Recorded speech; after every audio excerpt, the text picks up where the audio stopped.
Ayan, isang mapagpalang araw sa inyong lahat mga kaibigan, brother and sister, mga kalingap. Narito tayong muli sa ating ginagawang bahay kubo ni Aling Sally. Kakabit natin yung mga bintana na lang at magpapatag tayo ng sahig para pagka may semento na, i-floor natin. Kaya mga kaibigan, mga kalingap, samahan nyo.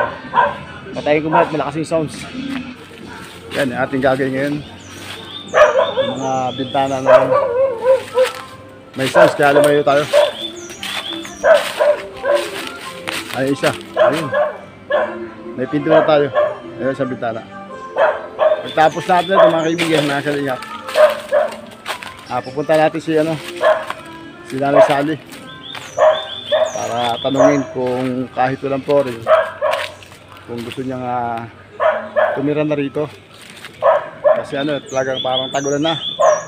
Ibubong kasi niya Sally doon, mga tagpi-tagping trapal. Nilagyan nga namin noon yun, tinatungan din namin yun noon. Kaya lang siyempre dahil may mga nakaraan, kaya rin, para bang ng araw, lumutong. Ngayon, siyempre, binagsak na yung isang side ng bubong. At saka puro kawayan yun na bulok na. Tinalian ko na nga lang yun ng alambre para hindi tuluyang bumigay. Mabigat yung sa halimbawa, yung tinalian ko alambre ng kawayan, ang bumigay na, posibleng bumagsak siya yun. Posibleng bumagsak yun, matatama siya sa mata. At may picture na na siya sa lalim. Yun ang inaalala ko mga kalingap. Baka ganun ang mangyari. Kaya tanong ko sa kanya kung okay na sa kanya yan. Walang flooring. Hanggang hinihintay yung pambili ng mga materyales dyan. Tanong ko sa kanya kung okay na sa kanya. Ayan. Tatapusin natin yung mga bubong ngayon. Pagtapos natin ng bubong, natin medyo papatayin ko na konti yung flooring para ready sana pati semento pagdating nung bibigay ng pisa ko sa akin. Tara mga kalingap, dyan muna ako, samahan nyo muna ako at hindi tayo makapag-video, gawa na maingay. May isang baka tayo makapito. Ayun, yung tigubo. Tara mamere ating sa bintana ito, kakapit natin para dyan mamaya. Tapos yung isa yun, ayan, isa para dito. Yan ating tatapusin. Ayan mga kaibigan, yan yung kabuuan niya ng bahay ni Nanay Sally. Buti na dito sa may kalawang bahagi, semento yan. Kaya nakapag-glass tayo ng dalawang half block, dalawang plato. Ayan. Ito yung ayusin natin. Ayan. Magbutas-butas yung mga bato. Tampakan natin ng konti para pagka nag-flooring, medyo pantay. Tanggalin natin ito. Ito, bukol. Diyan muna kayo mga kalingap. At yayarin ko na pakita ko na siguro pagka nailagay ko na lang kasi maingay. Hindi pwedeng mag-video. Pwede lang, yun na lang ako, doon na lang pala ako sa banda. Diyan kayo mga kalingap mamaya ulit.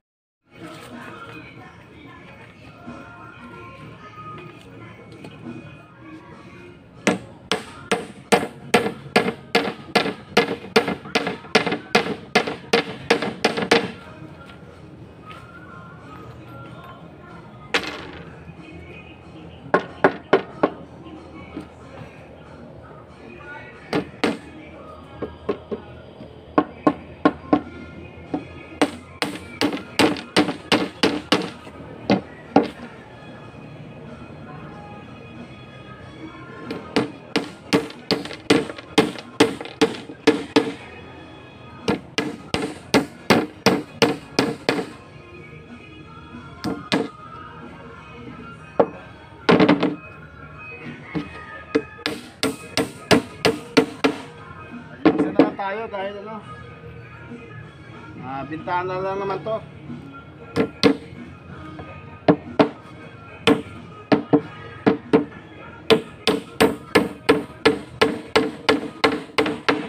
Kaya pala siyang gawin mag-isa.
Tapos na mga kaibigan, mga kalingap.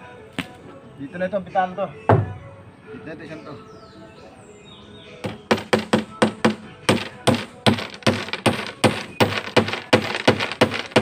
Tatambak na tayo. Tatambak tayo ng konting lupa.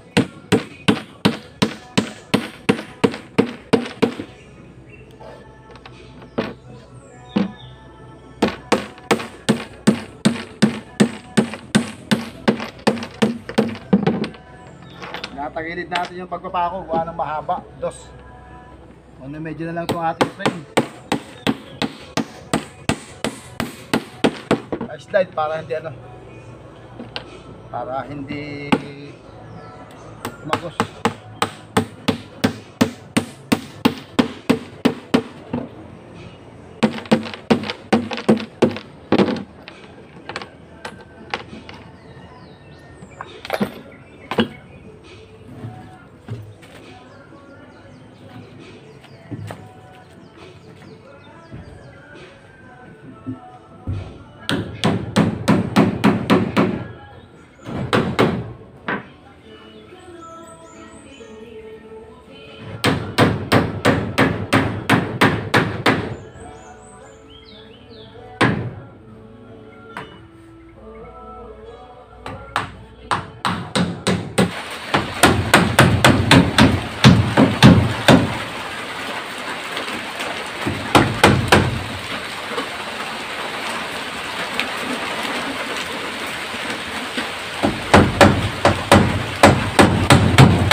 Mga kalingap, buti ko lang ano, pwede nyo lang.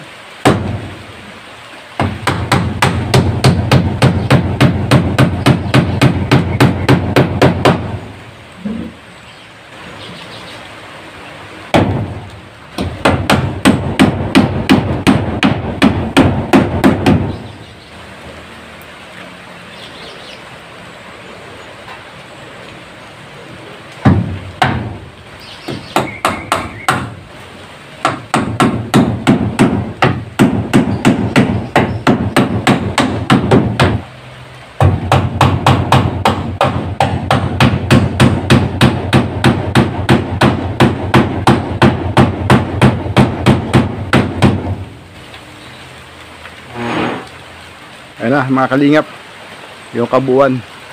Buti lang yung umulan, nakukunti natin ipapako. Hindi tayo makapag-video kanina kasi may sounds no, ano, may bahay malakas. Ayan, nakasarado yung pinto, yung bintana. Ayan, punta tayo sa may kabilang side. Ayan, ayan po yung bahay mga kalingap. Ate guys, ayan, yari na. Wala lang ano, wala na tayong flooring at yung bowl. At yung ano nga, yung mga materialis na mga pipe, buwangan at semento. Ayan. Ayan yung kabuuan. Sarado ng mga bintana natin. Ito sa likod talagang hindi natin nilagyan. Kasi sa panahon ng bagyo, ba malakas ang hangin. Nagagaling sa lugar na ito. Ay baka mabasa siya. Ayan. Kaya dito sa side na lang. Tsaka sa front natin sa nilagyan ng ano, bintana. Buksan natin mga kalinga pa. Buksan natin. Ayan, ating bintana. Ayan. Ayan po ating bintana ngayon mga kaibigan. Ayan. Ito, turak natin itong pinto. Bukas natin yung pinto. Ayan. Ayan ating pinto. Ayan na, pintuan. Mahangin din siya, no, mga kaibigan, mga kalingap. Ayan. Buksan pa natin ito isa. Para talagang ano. Ayan. Okay. Ayan na po. Ayan na mga kalingap. O, ayan, Ate Grace. Ayan na yung kabuuan. Binukas natin yung pinto. Ayan. Ayan lang, ano, pintuan niya, yung bintana niya, harapan to. Ito yung side, ayan. Sa right side. Yung isang side kasi nakadikit na isa, ano, sa pader ng bahay. Ayan. Okay ba mga kaibigan, mga kalingap? Okay ba yung ating ginawa? Ayan. Nag-iisa na lang ako dahil yan na lang aking ginawa ngayon. Itirahin ko sana yung ano, yung saig. Tatambak sana ako ng ano, ng lupa, kaya ano, medyo hapon na rin at umulan nilan. Tutuloy na lang muna tayo kay Nanay Sally at tanongin natin kung okay na sa kanyang pumunta rito na kahit walang flooring. Ayan, yan po update natin sa ating ginawang bahay. Kung baga ano, na 90% na yan, flooring na lang. Ayan, ayan po. Yan po yung ating munting bahay kubo ni Nanay Sally. Ang kanyang view, ayan. Ayan yung view niya. Ayan. Yung view ng bahay ni Nanay Sally. Ayan, mga kalingap. Ito pader na eh. Ayan. Ayan yung view ng kanyang bahay. Ayan. Sa harapan niya, ayan yung pinto. Ayan. Ayan yung pinto. Ayan. 20% na tayo. Ito, tatabak tayo ng konti sigurado yun. Kasi dito natin maglalagay tayo ng bowl. Ito kasi natin lalagay yung kanyang cut tray. Kasi hindi siya nakakagalaw na masyado. Uusod-usod na lang siya para makating siya doon sa kanto. Pero doon na siya doon at lalagyan natin ng gripper. Okay naman doon sa may-ari dito. Yung kanyang hipag. Ayan. Ayan yung bubong niya. Oh, ayan. Yung kanyang bubong. Oh, bago. Yan mga kalingap. Grace, yun ang update sa ano to. 90% ha. Tapos na natin yung bahay ni Nanay Sally. Punta ako ngayon, tanong ko sa kanya kung siya gusto lumipat dito. Tama kaibigan mga kalingap. Hindi niyo ako nakita kanina kasi malakas yung sounds dito. Maka-copyright kaya nangyari. Nakakabit na yung ano, mga bintana. Tsaka na lang natin nabigyan. Dahil pinatay niya na yung ano, sounds. Naglalaba kasi yung, ano, yung binata. Kaya pala nagsasounds. O, dyan muna kayo. At tayo maglalakad ngayon papunta roon kay Nanay Sally. Ito yung kapaligiran ni Nanay Sally mga kalingap, mga kaibigan. Ayan. Mga mahogany. Ayan. Yung kanyang paligid dito. Kung makaka-recover lang saan to, mas maganda kasi maganda rito. Mahangin, tsaka medyo may maluwaging area. Makakalakad-lakad siya ng kubo niya. Ayan yung bahay niya. Ito pong bahay to, ano, doon sa hipag niya. Ayan. Ayan yung kanyang kapaligiran dito, mga kalingap, mga kaibigan. Ayan. Ayan ang mga punong kahoy. Ayan. Para may maiba naman, puro pukpok ng martilyo eh. Ayan o. Baka sawa na kay kapupukpok ng martilyo eh. O, magpapakita ako ulit. Ayan o, ang ating kalangitan. Ayan yung bahay niya. Ayan. Ayan Ate Grace, tapos na. Flooring na lang ang kailangan natin. 100% ng ano. Pero pwede rin naman lipatan na yan kahit walang ano, flooring. Kaya lang sana nga magkaroon siya ng bowl. Para nga siya ano, pwede na dumumi at maghugas sa sarili at buhusan. Kasi pwede naman siya umusad-usad lang. Dahil doon natin kakabit yung bowl sa may paanan niya sa dulo ng ano, papag na ibinigay ko sa kanya. O tara mga kalingap. At 5 o'clock na. Uwi muna tayo. Punta mo tayo kay Nanay Sally at tanongin natin. Interviewin natin yan. O dyan na kayo. Sinara muna natin. Para makita natin ano. Yung mga bintana at pintuan na talaga. Ayan. Ayan siya. Mga kaibigan. Lakad na tayo. Ayan, akit tayo. Akit tayo sa lugar ni Nanay Sally. Masapin natin mga kaibigan. Mga kalingap. Natin kung gusto niya. Naghanap sana ako ng daan papunta sa kanya para pag dinala siya doon, ano, diba, hindi delikado. Kasi yung daan nila, semento naman, kaya lang ano, madulas. Tsaka matarik. Madulas siya dahil nga sa umulan-ulan na. Eh, delikado. Pag may slide tayo, pag upang ulo natin, damay pa yung matanda. Kaya naghanap sana ako ng ibang daan. Pero wala daw ito lang. Ito rin din. Wala daw ito rin pala yung daan papunta. Ngayon, maghihintay pa tayo ng ano, yung tuyo itong ano, semento. Para pagbubuhat yan, hindi delikado. Malapit tayo mga kalingap. Malapit tayo sa lugar niya. Ayan po yung pwesto niya. Ayan. Pinatutumbok natin sa likod ng yerong yan. Ayan, yung bubong na ano. Ito yung sira. Ayan. Ayan po. Ayan yung bubong yan. Ayan. Ito yung bahay niya. Ito yung kanyang munting kubo. Silipin natin.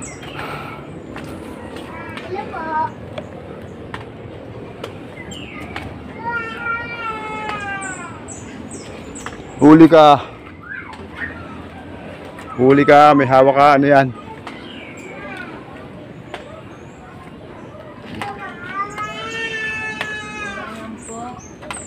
Ano yung hawak nyo? Nagsusugal pala kayo. Yan po yung kanyang bahay. Ayan. Di ba po? Mga kaibigan, makalina. Di ba? Nakakatakot po. Ayan. Ito, pinatong na rin lang namin ito nakaraan. Ito, blue. Ito lang kasi talaga yung ano, nakalagay sa bunga yung puti. Tingnan naman po nyo. Tingnan nyo po kawayan na yun. Biyak. Ayan. Ito na nagdadala. Paano po yan? Diba? Pag umistak po yung tubig, pwede pong ano, bumagsak. At sa kanya po ano. Ayan po mga kaibigan, mga kalinga. Ayan, tayo nyo po mga kalinga po. Ayan, putol na po yun eh. Tayo nyo. Ayan. Yung dulo, yung bulok na po. Dati nakapako yan sa puno ng mangga. Buti nga natukudan po natin dati yan. Ayan, yung isang kahoy na yun. Yan po. Di ba po? Tanggal na po yan. Pag bumagsak po yan, yari po siya. Ano na? Kumusta na kayo dito? Po? Kumusta na kayo dito? Buti pa. Ha? Di ba po nagdadala ng pagkain? Ay, pero dinadala naman kayo araw-araw. Ngayon lang po. Anong ngayon lang po? Ngayon lang na tanghalian hindi nagdala.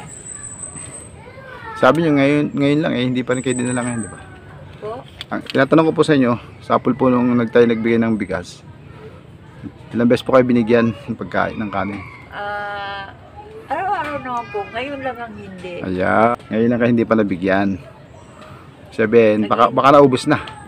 Eh, dapat sinabi. Eh, wala po tayong magagawa kasi ano eh.